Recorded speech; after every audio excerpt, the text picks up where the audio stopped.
Why focus on Oscar Grant? Wow, why focus on Oscar Grant? Well, I'm from the Bay Area. You know, that's where home is for me. My parents are, specifically the East Bay. And I was in the Bay Area when Oscar was shot. I was home from film school on Christmas break. So I got a call that a young dude got shot at the platform. And by the time I got back from where I was working at that night, it was early in the morning, and he had already passed away. By the time he had passed away, the video footage of him being shot was already on the internet. We close to the hood, ain't we? I knew it. Nah, I feel it in the atmosphere.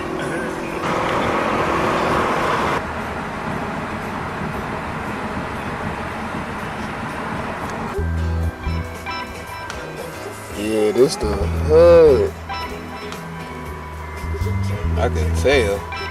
It was taken with cell phone cameras and video cameras from that time, so it was grainy, it was pixelated. Like all you could tell that it was a black guy wearing certain kind of clothes with a certain group of friends, and he looked like he could have been any one of us.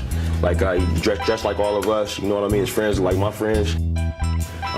Researching and talking to people that talked to Oscar on that day, and we found out that Oscar was a person that you know, loved to communicate. He was always around other people when he was by himself. He was always on the phone with the people that he loved, always sending them text messages. So I thought that was kind of an interesting statement on you know, on society and people, how we connect with each other. You know, it was 2008. You know, had it been the year 2000, you know, when cell phones couldn't record, you know, we'd have never heard about this case. It'd have been somebody that got shot. You know, there'd been the cops warrant against whoever else is. And there was no video evidence. You know what I mean? We had video evidence, and it's still, you know, the offender got out in less than 2 years. It was several things, man. It was horrifying. It was frustrating, you know, because these things happen so often. And it was very, it put a sense of anger in everyone. You know what I mean? Definitely a sense of anger in me. I saw it keep happening, you know what I mean? Like I'm not a protest and the riots would help raise awareness, but I felt that myself as an artist and as a filmmaker, maybe I could do something that could help attack this issue at the root, you know, through my art, you know, through my outlet. Art has always been an outlet for me to get out my frustrations, to voice things I like people to think about, you know. So I saw that as an opportunity for me to contribute, you know what I mean, to society.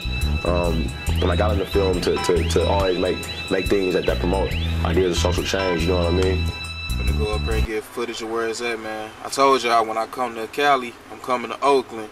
I'm coming out to Fruitvale to pay my respects. So, you know, we here. Try not to make it obvious that I'm a tourist, you know what I mean? I ain't gonna make it too obvious, but, you know, go out there, try to get as much footage as I can. So, we here, man. That's how we gonna do it.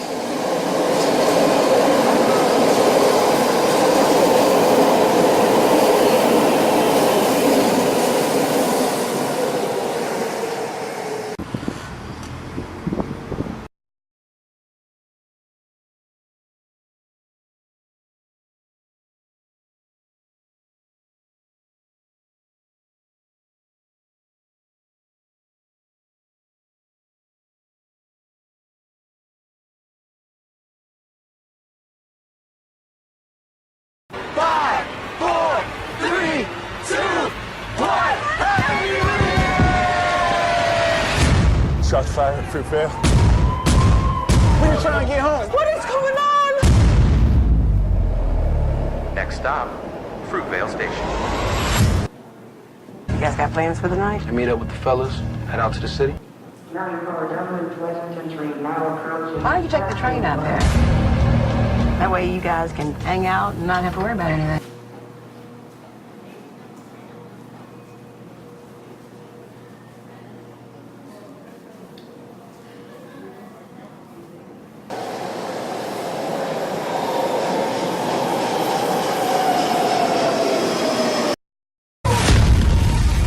Train now! Put that phone in there. What are you still on the train? We're still at Fruitvale. Why can't you tell me what is going on? What is the problem? What did you do? Oh my God. I think, at the root of any issue of violence. You know, I'm from America, from the Bay Area, where black on black crime plagues us. You know what I mean? Police brutality plagues us. And these issues of violence are basically rooted in the fact that one faction doesn't view another faction as full human beings. And I wanted this film to work in a way that lets you spend time with Oscar and you see him as a full human being on a day when he's really trying to be the best version of himself. You know, that's possible. You gotta take pictures.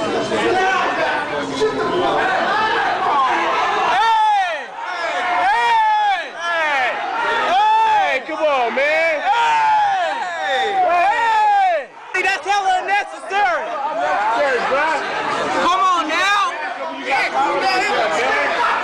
yourself. Protect yourself. Let him go. In 2010, a jury in Los Angeles convicted transit officer Johannes Messerly of involuntary manslaughter for shooting Oscar Grant to death. He was later sentenced to 2 years in prison, served 18 months. Messerly acquitted on the more serious charge of second-degree murder and involuntary manslaughter. The jury included 8 women and 4 men. No African Americans served on the jury.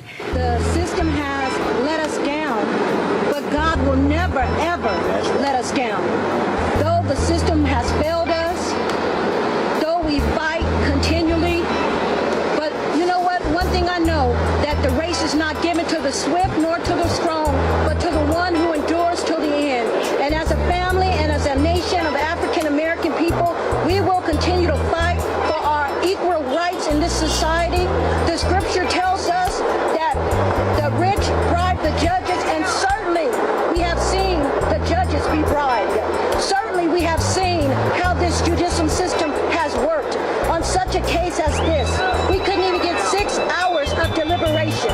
And we have a new juror who came in who had not even probably reviewed the evidence with the other jurors.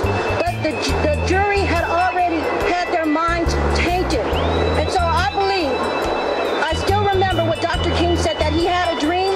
I believe that one day, as a nation of people, that you guys will not look at us according to the color or content of our skin, but that we would be treated right as a people. And my son was murdered. He was murdered. He was murdered. He was murdered. My son was murdered. And the law has not held the officer accountable the way that he should have been held accountable. And I look at this, and I just say, like my brother said to any other family who goes through this, do not give up. Do not give up. Even though the system will fail us and let us down, God will never fail us, nor will he let us down. And I will trust in him until I die.